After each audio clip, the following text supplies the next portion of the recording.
মা, বড্ড খিদে পেয়েছে, দুমুঠো ভাত দাও দেখি।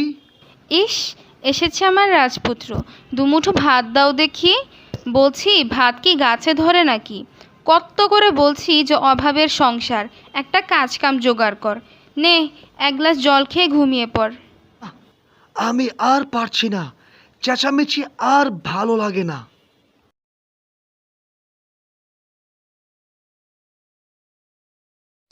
এই দুর্বিষহ জীবন থেকে মুক্তি পেতে হলে আমাকে আত্মহত্যা করতে হবে। সামনের ওই কবরখানায় গিয়েই আত্মহত্যা করব। কেউ বাধাও দিতে আসবে না, আর মাও চেঁচামেচি করতে পারবে না। উপেন এক প্রকার সিদ্ধান্ত নিয়েই নিল যে সে আজ আত্মহত্যা করবে। তাই সে বাড়ি থেকে বেশ কিছু দূরে এক বিখ্যাত ইংরেজ কবরখানায় প্রবেশ করলো। তখন ফুটফুটে জ্যোৎস্না রাত। এই চাঁদের আলোয় উপেন কবরখানার সৌন্দর্য দেখে মুগ্ধ হয়ে গেল। উপেন কবরখানার চারপাশে হাঁটতে লাগলো। ঘুরতে ঘুরতে সে ক্লান্ত হয়ে পড়ল। তখন সে একটা কবরের উপর শুয়ে পড়ল। সাথে সাথেই সে ঘুমিয়ে পড়ল। তার ঘুম ভাঙল হঠাৎ একটা ধমক শুনে। You bloody fool! চেয়ে দেখল তার সামনে এক ইংরেজ সাহেব দাঁড়িয়ে আছে। তার চোখ দুটো চকচক করছে। What nonsense is this? Get down now! Upen ভয়ে দাঁড়িয়ে গেল। সে কিছুটা হতভম্ব হয়ে দাঁড়িয়ে রইল। কি নাম আসে তোমার? জি জি, আমার নাম উপেন। ইটো রাতে তুমি খবরখানার মধ্যে কেন আসো শুনি? আমার ভুল হয়ে গেছে সাহেব, আমাকে ক্ষমা করে দিন, আর কখনো ভুল হবে না আমার। তুমি কি আর আসিবার সময় পাইবে? আসিবার সময় পাইলে তো তুমি আসিবে, আমি তোমাকে খলি খড়িয়া মারিয়া দিব। যদিও উপেন আত্মহত্যা করতে চাচ্ছে, কিন্তু এখন মৃত্যুর মুখে দাঁড়িয়ে ভয়ে ভয়ে বলল, আমাকে ক্ষমা করুন সাহেব, আমি বহু দুঃখে এখানে এসেছিলাম। বেঁচে ফিরতে পারলে আর কখনো এখানে আসবো না। আমি ইঁদুরের বিষ খেয়ে আত্মহত্যা করতে এসেছিলাম সাহেব, আমাকে ক্ষমা করে দিন। হোয়াট আ ফোল! ইঁদুরের বিষ খাইয়া কি কেউ আত্মহত্যা করিতে পারে নাকি? তুমি চাইলে আমি তোমাকে ফাঁসিতে ঝুলিয়ে দিতে পারি। এই ইঁদুরের বিষ খাইয়া তো মশাও মরিবে না, দু একবার বমি করিলে সারিয়া উঠিবে তুমি। চলো, তোমাকে ঝুলাইয়া দিয়া আসি, আমি তোমার মনের ইচ্ছা পূরণ করিতে পারিব। তার আগে তুমি বলো, তুমি আমার ঘুম ভাঙ্গাইলে কেন? আমি আপনার ঘুম কখন ভাঙালাম সাহেব? তাছাড়া আপনি কোথায় ঘুমিয়েছিলেন তা তা তো আমি দেখতেই পাইনি। কেন? ওই খাক ঠাডুদার ভেতরে আমি ঘুমাইতেছিলাম, তুমি আসিয়া আমাকে বিরক্ত করিলে। সাহেব, ওটা কাকতাড়ুয়া নয়, ওটা কাকতাড়ুয়া। খামোশ! What nonsense! তুমি কি আমাকে বাংলা শিখাইতে চাহিতেছ নাকি? আমি তোমার থেকে ভালো বাংলা বলতে পারি, আমি কিন্তু তোমাকে খলি করিয়া মারিয়া ফেলিব। তা তো দেখতেই পাচ্ছি সাহেব, দয়া করুন সাহেব, আমাকে মারবেন না। তার আগে তুমি বলো যে তুমি আত্মহত্যা করিতে আসিয়াছ কেন? আমি যেখানে মরিয়া বাঁচিয়া উঠিতে চাহিতাছি, তুমি বাঁচিয়া সেখানে মরিতে যাইতে চাহিতাছ কেন? আপনি বাঁচতে চাইছেন মানে? আপনি বেঁচে নেই, আপনি মৃত? আমি বাঁচিয়া থাকিলে কি ওই খাক ঠাডুদার মধ্যে থাকিতাম?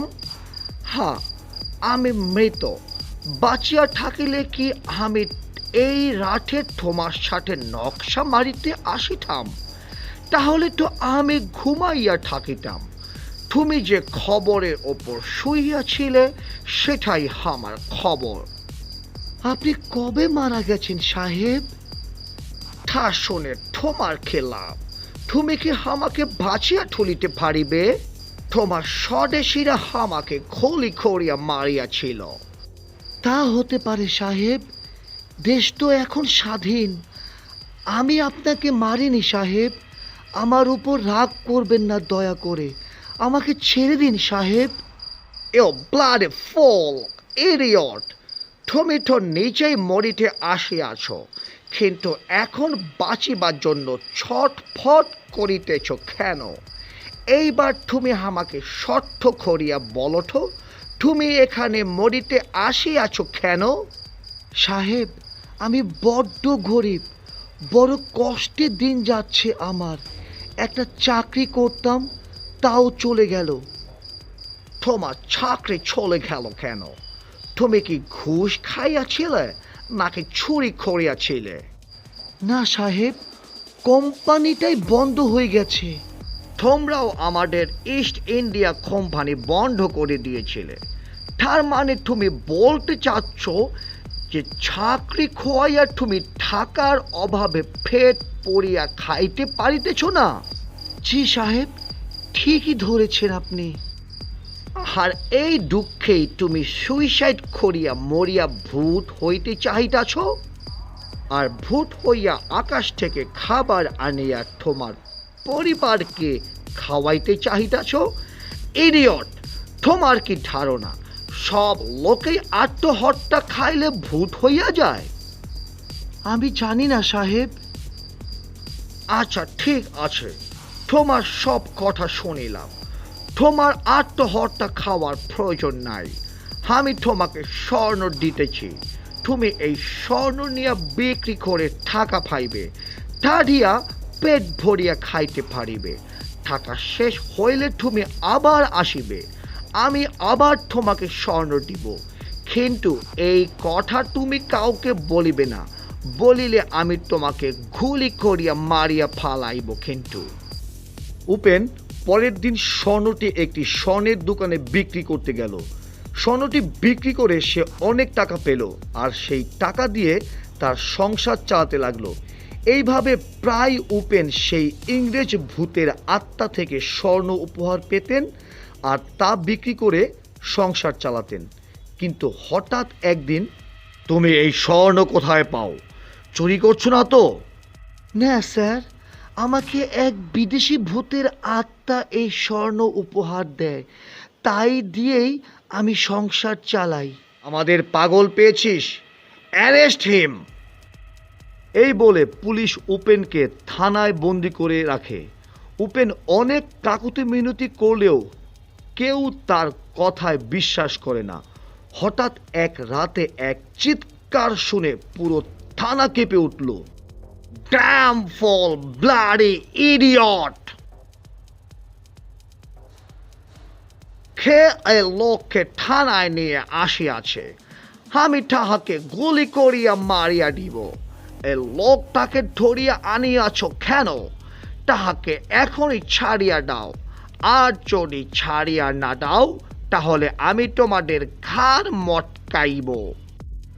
ভয়ে সব পুলিশ উপেনকে ছেড়ে দিল, আর সেই ইংরেজ সাহেব যাওয়ার আগে বলে গেল যে তার মৃত্যুর পূর্বে সে এই থানারই ওসি ছিলেন, আর তার থানায় যেন অন্যায়ভাবে আর কাউকে নিয়ে আসা না হয়। পুলিশ অনেক আগের ফাইল ঘেঁটে এই প্রমাণ পেলেন যে এই থানায় কোনো এক সময় লর্ড হ্যামিংটন নামে এক বিদেশি ব্যক্তি ওসির দায়িত্বে ছিলেন, কিন্তু উগ্রবাদীরা তাকে গুলি করে হত্যা করে, আর তারপর থেকেই নাকি তার আত্মা এই ইংরেজ কবরখানায় ঘুরে বেড়ায়।